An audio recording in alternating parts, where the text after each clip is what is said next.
Okay, it is finally time to review Star Wars: The Last Jedi. And oh my god, where do I begin? Well, of course, it's action packed, but in a Star Wars vibe.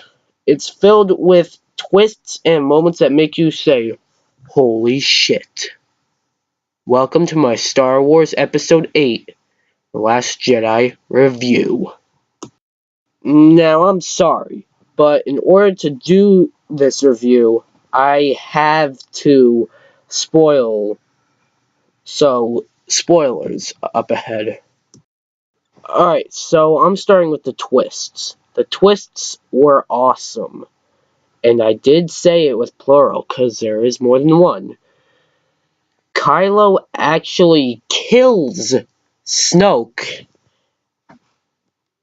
which is awesome.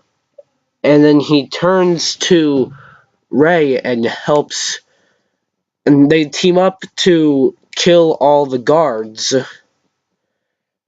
And however, Kylo Ren does turn back again. It's an epic twist on the character, though, and really makes me wonder what will be with Episode 9. But that's a long way to go, and for another time. And everything that happened, at one point I'm expecting one thing and something happens, so I'm expecting something else. That's good. Also, I'd like to congratulate the cast because of how well they did, including Leia actress Carrie Fisher. May she rest in peace. Also, characters like Poe, who got the least amount of screen time of the new characters in Episode 7, had a good amount of screen time here. In fact, he's one of the most important characters in the movie, I'd say. So yeah, we definitely know a whole lot more about him. Not going to go into detail, but it's something you gotta see for yourself. In fact, all the good guys, or not evil characters, got a nice amount of screen time. But that brings me to my first minor complaint. Because I did say good guys.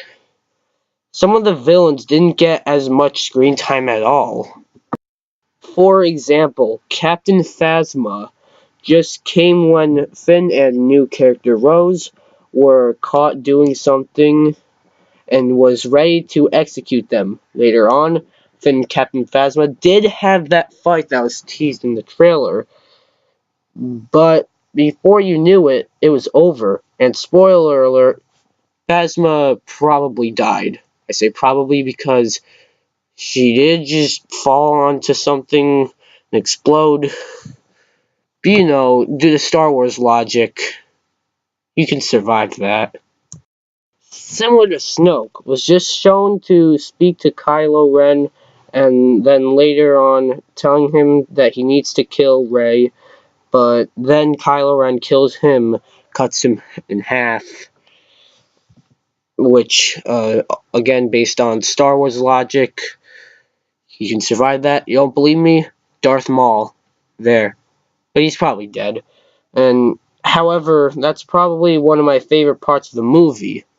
They just didn't really give Snoke much screen time, and they didn't even explain who he was. So, either he will come back, or he'll have his own solo movie, like a side movie.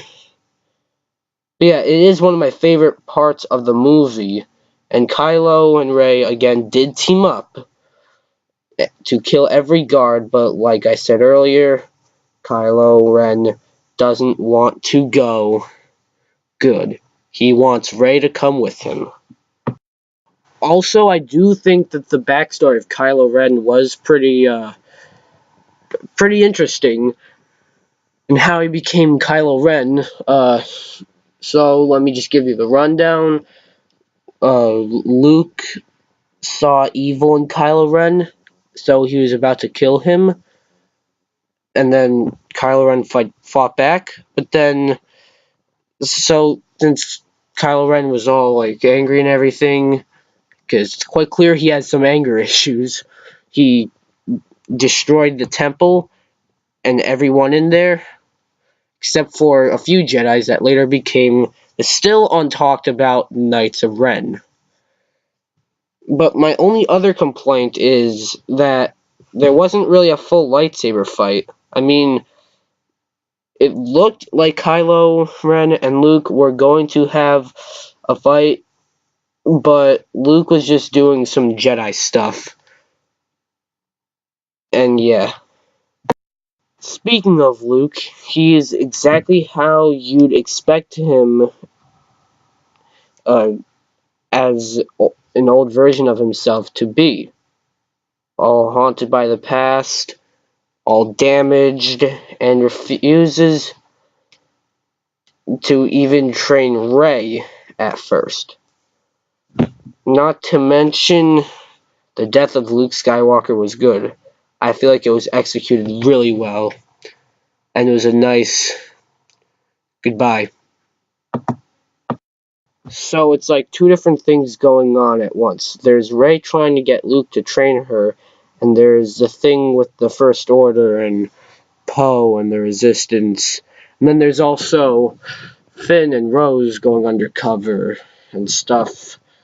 You may think that it gets too confusing that way, but the movie keeps it nice and simple. I really do like it. Everything about this movie, I think, was actually really good. I did have a few minor complaints about it, but they're just minor complaints. Alright, I think it's time to give this my final score. Star Wars Episode 8, The Last Jedi, deserves a 9.8 out of 10. It is, I'd say it's, in some ways, it's better than some of the movies in the original trilogy. That good. Well, that's it for this video. Be sure to like this video, comment, subscribe, and have you seen The Last Jedi? If you have, tell me below. We can talk spoilers if you want. But, like, if you haven't seen it, and you for some reason wanted to get it spoiled, okay. Alright guys, goodbye.